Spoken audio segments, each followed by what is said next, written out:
Unit 6, A Wonderful Creation. Recite the poem with me.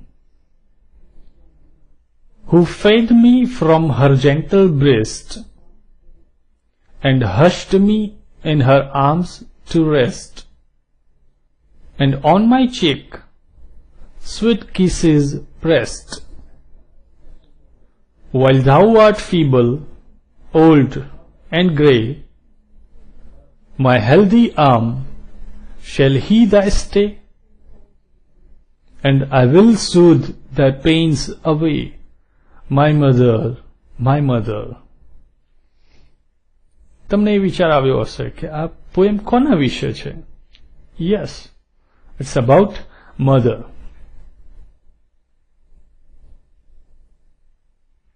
Now you are supposed to write 5 words for mother. Mother માટે આપણે 5 શબ્દો લખવાના છે. So number 1, first that is given, that is loving. Another word that we can write is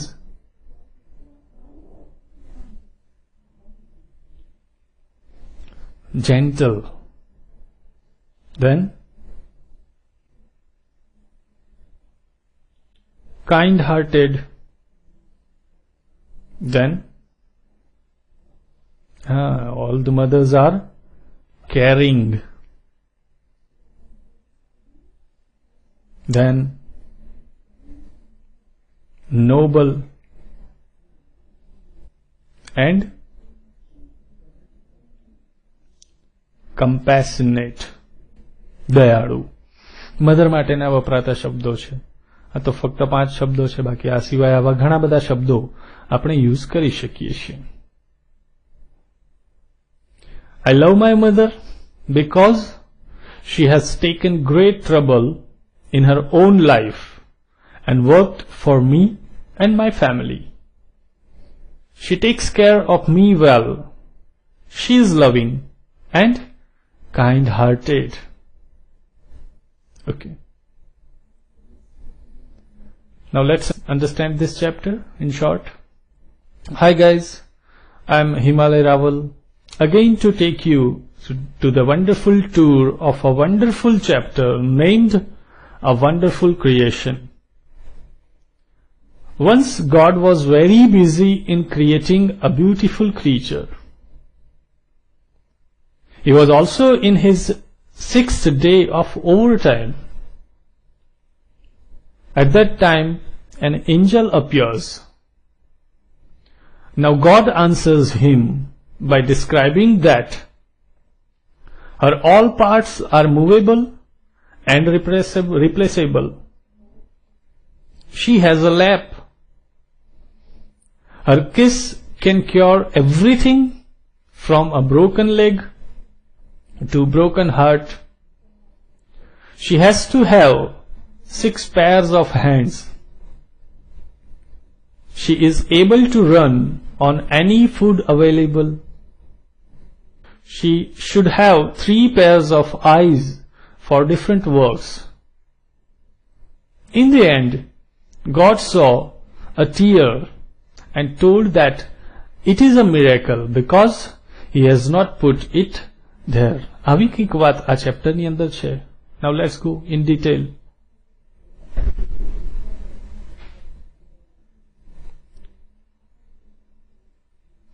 The good Lord was extremely busy those days. Here good Lord means ભગવાન, દયાળુ ભગવાન.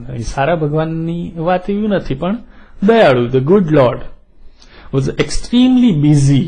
Busy એટલે કામમાં જે વ્યસ્ત હોય, રોકાયેલું હોય. ભગવાન એ દિવસોમાં extremely busy, ખૂબ જ busy હતા. He was into his 6th day of overtime when he was working with full concentration. An angel appeared and commented, "You are taking too much care in creating this creature." Words જોઈએ જરા. Overtime એટલે નિર્ધારિત સમય કરતા વધારે સમય દરમિયાન કામ કરવું.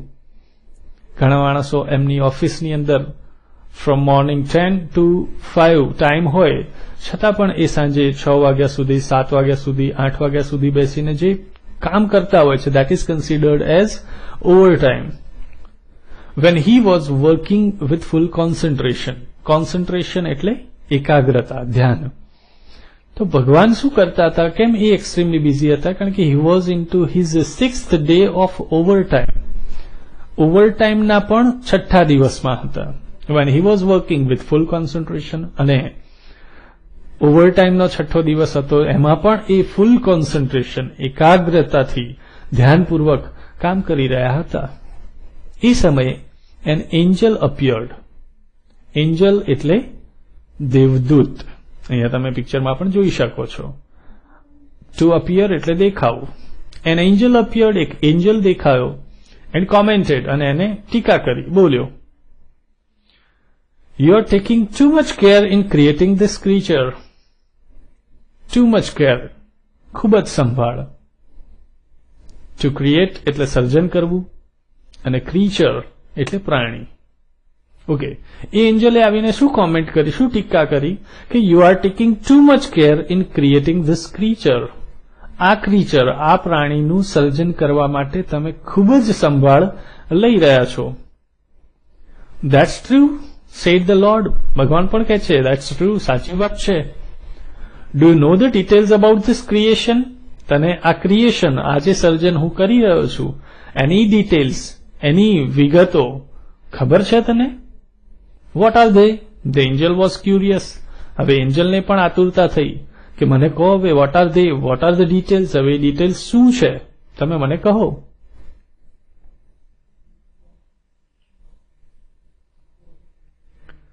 હર all parts should be movable and replaceable too. હવે એની ડિટેલ્સની વાત કરે છે. ભગવાન જે સર્જન કરી રહ્યા છે, પાર્ટ્સ એટલે ભાગ, મૂવેબલ હલનચલન કરી શકે તેવું, અને રિપ્લેસેબલ બદલી શકાય એવા. શું કે છે? તો her all part should be movable and replaceable. ભગવાન જે સર્જન કરી રહ્યા છે એના તમામ ભાગ મૂવેબલ હશે, જે હલનચલન કરી શકે, રિપ્લેસેબલ બદલી શકાય એવા છે. શી હેઝ અ લેપ. લેપ એટલે ખોળો. એને એક ખોળો છે. that disappear એટલે અદ્રશ્ય થઈ જવું. તેને એક ખોળો હોય છે જે અદ્રશ્ય થઈ જાય છે. પણ ક્યારે? when she stands up.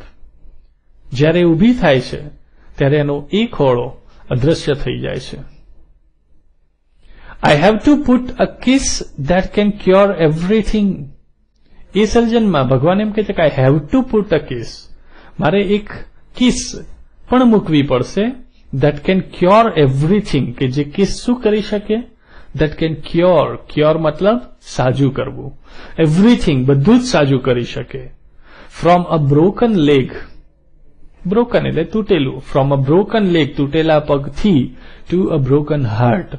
અહીંયા તૂટેલું હૃદય એવો અર્થ નથી સમજવાનો. મતલબ દુખી કે નિરાશ થયેલ વ્યક્તિ હોય એને પણ એ સાજું કરી શકે. મોરઓવર વધુમાં, તદુપરાંત, she has to have 6 pairs of hands. જો she has to have, એને હોવું જ જોઈએ. 6 pairs of hands. પેર એટલે જોડી. હંમેશા એ શબ્દ જોડ માટે શબ્દ છે પેર. she has to have 6 pairs of hands. એને હાથની 6 જોડી હોવી જોઈએ. she is able to run on any food available. બીજું, she is able to run. અહીંયા હાથની જોડ માટે બતાવેલું જ છે. To be able to run એટલે કોઈ પણ સ્થિતિમાં ચલાવવા માટે સક્ષમ હોવું. She is able to run on any food available. Available એટલે ઉપલબ્ધ. And should have 3 pairs of eyes. અને એની પાસે should have 3 pairs of eyes. આંખની પણ એને 3 જોડ જોઈએ. આ બધી એની ડિટેલ્સ હતી. ભગવાન જે સર્જન કરી રહ્યા હતા એની આ ડિટેલ્સ હતી. The angel shook his head. એન્જલે એનું માથું હલાવ્યું. સ્લોલી, ધીમેથી. હવે શુક બાજુમાં લખ્યું છે V2, જેને આપણે ક્રિયાપદનું ભૂતકાળ ગણીએ છીએ V2, અને એનું મૂળ રૂપ V1 નીચે આપેલું જ છે. ટુ શેક હલાવવું. The angel shook his head slowly. Slowly એટલે ધીમેથી. And said, a mighty impossible task. Mighty, જબરજસ્ત. Impossible, અશક્ય. ટાસ્ક એટલે કાર્ય. જેવી આ ડિટેલ સાંભળી એટલે એન્જલ એમ કહે છે કે માઇટી ઇમ્પોસિબલ ટાસ્ક, જબરજસ્ત અશક્ય એવું આ કાર્ય છે. આઈ સપોઝ, હું એવું ધારું છું. 6 pairs of hands? No way. અને પછી એને પ્રશ્ન થાય કે હાથની 6 જોડ? નો વે, શક્ય જ નથી.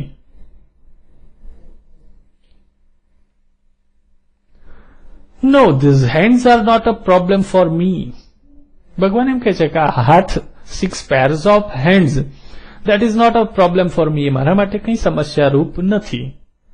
It is the 3 pairs of eyes that the mothers have to have. એટલે ભગવાન શેમાં કન્ફ્યુઝ હતા? ભગવાનને શેમાં તકલીફ પડતી હતી? તો it is the 3 pairs of eyes, આંખની 3 જોડી, that the mothers have to have, કે જે મધર્સને have to have, એમને હોવી જ જોઈએ. Lord looked puzzle. અને અહીંયા ભગવાન સેજ પઝલ્ડ, સેજ કન્ફ્યુઝ, મૂંઝાયેલા હોય એવા લાગ્યા. Oh so you are creating a standard model of mothers.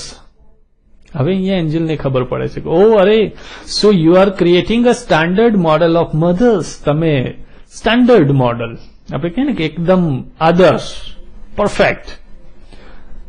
Angel પૂછે છે કે ઓહો, તમે મધર્સનું એક આદર્શ નમૂનો બનાવી રહ્યા છો ભગવાન.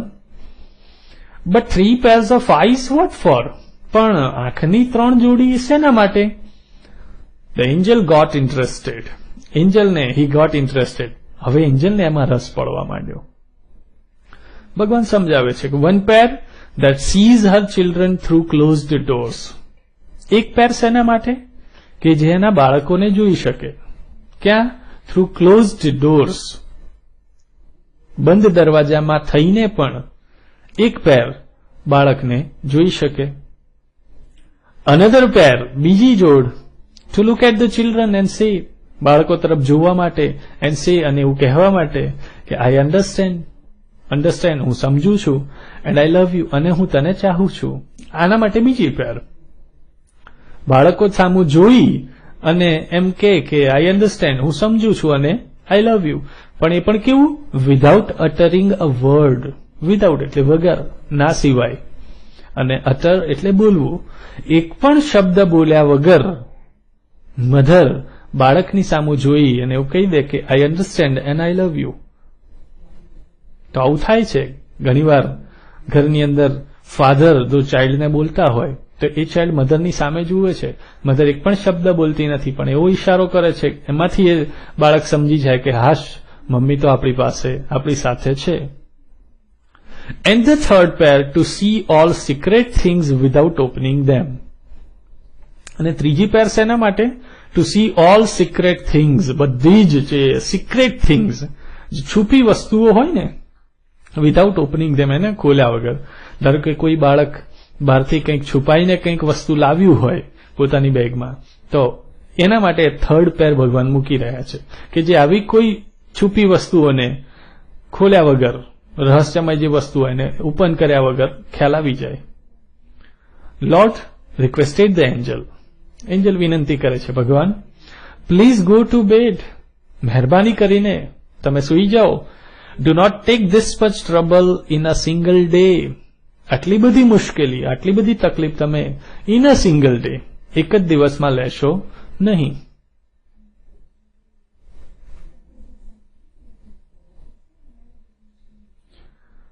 આઈ કેન નોટ, હી રિફ્યુઝડ. જો ભગવાને ના પાડી દી, આઈ કેન નોટ, હું ના કરી શકું એવું. I have completed most of the work. Most of, મોટા ભાગનું, મેં મોટા ભાગનું કામ કમ્પ્લીટ કરી દીધું છે. I have put my best of ideas in two this model. Best, સૌથી સારા આઈડિયાઝ, વિચારો મેં આ મોડેલમાં, મારા સૌથી સારામાં સારા બેસ્ટ થોટ્સ, સારામાં સારા વિચારો મેં એમાં મૂક્યા છે. Now this mother will heal herself. બીજી ખાસિયત કે મધર શું કરી શકે છે? વિલ હીલ હરસેલ્ફ, પોતાની જાતને સાજી કરશે. વેન શી ઇઝ સિક, જ્યારે એ માંદી હશે ને ત્યારે એ પોતાની જાતને સાજી કરશે. She would be able to feed a family of 6 members only on half a kilo of cabbage. બીજી એની ખાસિયત, she would be able to feed, ખવડાવવા માટે એક ફેમિલીને of 6 members, 6 સભ્યોનું એક પરિવાર હોય, એને એ જમાડી શકશે, ખવડાવી શકશે. only on half a kilo of cabbage. Half એટલે અડધું, કેબેજ એટલે કોબી, અડધો કિલો કોબીમાં પણ એ 6 મેમ્બરનો કોઈક પરિવાર હશે, કુટુંબ હશે, એને ખવડાવી શકશે. And she would manage a 9-year-old child's bath, play, study, food and sleep without getting irritated. અને બીજું, she would manage, સંભાળવું, સંચાલન કરશે. A 9-year-old child's bath, એક 9 વર્ષનું નાનકડું બાળક હોય ને, એનું બાથ, એનું નાહવાનું, પ્લે એનું રમવાનું, સ્ટડી એનું ભણવાનું, ફૂડ એના ખોરાકની વ્યવસ્થા, સ્લીપ એને ઊંઘાડવાની વ્યવસ્થા, વિધાઉટ ગેટિંગ ઇરિટેટેડ, સહેજ પણ ચીડાયા વગર. વિચારો, આપણા મધર્સ આ કામ કરે જ છે. નાનું બાળકને નવડાવવાની જવાબદારી હોય, એને રમવાનું ટાઈમની એડજસ્ટમેન્ટ કરતા હોય, એને ભણાવવાનું કામ કરે, એમને કયો ખોરાક બનાવવો એ વ્યવસ્થા કરતા હોય, ક્યારે એમને સુવાડી દેવા એ વ્યવસ્થા કરતા હોય, અને બીજું આ બધું જ એ કરે છે, પણ સહેજ પણ ચીડાતા નથી. The angel went round the model of the mother very slowly. The angel went round the model of the mother very slowly. હવે એન્જલે શું કર્યું? તો એ જે મોડેલ હતું ને, એની આજુબાજુ વેરી સ્લોલી, ખૂબ ધીમેથી ફર્યા. He touched it and said, એને અડ્યા અને કહ્યું કે it's too soft. આ તો ખૂબ જ નરમ છે. But very tough, said the Lord. પણ ભગવાન કહે છે ભલે સોફ્ટ છે પણ વેરી ટફ, ખૂબ જ કડક, અઘરું અથવા મુશ્કેલ છે. Said the Lord excited. ભગવાને એકદમ રોમાંચિત થઈને કહ્યું, You cannot imagine what this mother can do and endure. You cannot imagine. તમે ઇમેજિન પણ નહીં કરી શકો, તમને કલ્પના પણ નહીં આવે.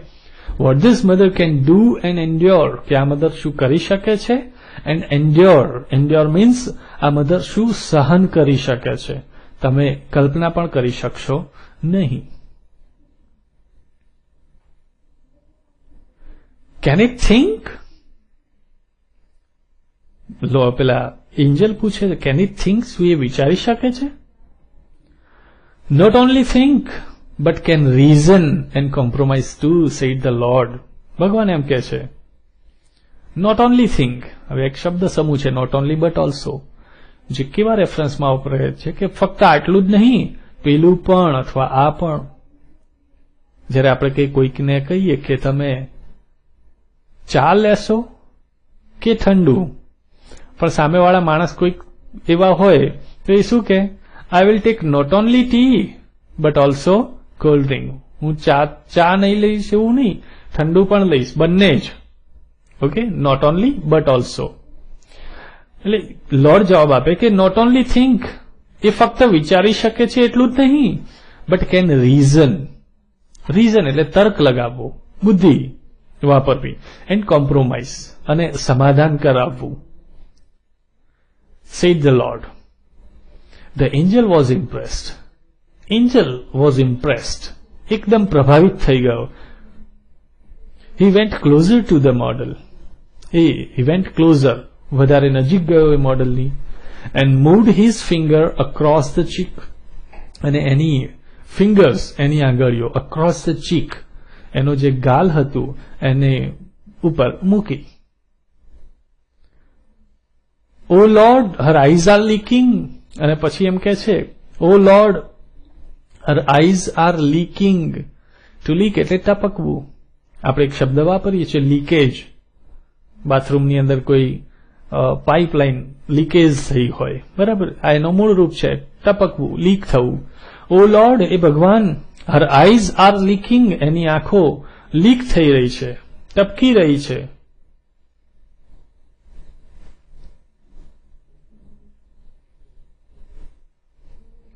How did this happen? આવું તો કઈ રીતે બને? It must be a tear. અને એ આંસુ હશે. It must be a tear. I have not put it there. It is a miracle. ચમત્કાર. The Lord exclaimed. ભગવાનને પણ નવાઈ લાગી. જુઓ ભગવાન શું કહે છે, how did this happen? Leakage કઈ રીતે હોઈ શકે? It must be a tear. એ લીકેજ નહીં હોય પણ એ આંસુ હશે. I have not put it there. અને એ આંસુ મેં ત્યાં મૂક્યું ન હતું. It is a miracle. પછી કહે છે આ ચમત્કાર કહેવાય કે મેં આંસુ મૂક્યું નથી છતાં પણ ત્યાં આંસુ છે. ભગવાનને પણ નવાઈ લાગી. But what is a tear for my lord? પણ ભગવાનને પૂછે છે કે ભગવાન ફોર વોટ? શા માટે? આ ટીયર, આ આંસુ શેના માટે? હવે ભગવાન સમજાવે છે, ઇટ ઇઝ સમથિંગ યુનિક. એ તો કંઈક યુનિક છે, અજોડ, બેનમૂન, જે દુનિયામાં એવું ક્યાંય જ નથી. મે B it is four pain. કદાચ ઇટ ઇઝ ફોર પેઇન. એ કોઈક પેઇન, દર્દ માટે હોય. જોય, ખુશી માટે હોય. પ્રાઇડ, ગર્વ માટે હોય. ડિસઅપોઇન્ટમેન્ટ, નિરાશા. લોનલીનેસ, એકલવાયાપણું. The Lord explained. જોઈ લઈએ શબ્દો. પેઇન એટલે દર્દ, દુઃખ. જોય, ખુશી, આનંદ. પ્રાઇડ, ગર્વ. ડિસઅપોઇન્ટમેન્ટ, નિરાશા. લોનલીનેસ, એકલતા. એક્સપ્લેન એટલે સમજાવવું. ભગવાન સમજાવે છે કે ઇટ ઇઝ સમથિંગ યુનિક. એ જે ટીયર જે છે, એ આંસુ જે છે ને, એ તો કંઈક યુનિક છે, બેનમૂન છે. મે બી, કદાચ હોઈ શકે એ આંસુ શેના માટે છે? તો ઇટ ઇઝ ફોર પેઇન. કદાચ એ આંસુ દુઃખ કે દર્દના હોઈ શકે. જોય, ક્યારેક એ ખુશી કે આનંદના પણ આંસુ હોઈ શકે છે. પ્રાઇડ, ગર્વ, એના પણ આંસુ હોઈ શકે છે. ડિસઅપોઇન્ટમેન્ટ, કોઈક નિરાશા થઈ હોય એના પણ એ આંસુ હોઈ શકે છે. લોનલીનેસ, એકલવાયાપણું, એકલતા. કારણ કે જનરલી જોઈએ તો મધર્સ તો ઘરે એકલા જ હોય છે. The lord explain. ભગવાને સમજાવ્યું. અને એટલા માટે છેલ્લે કહે છે કે વોટ અ વન્ડરફુલ ક્રિએશન. કેવું અદ્ભુત સર્જન.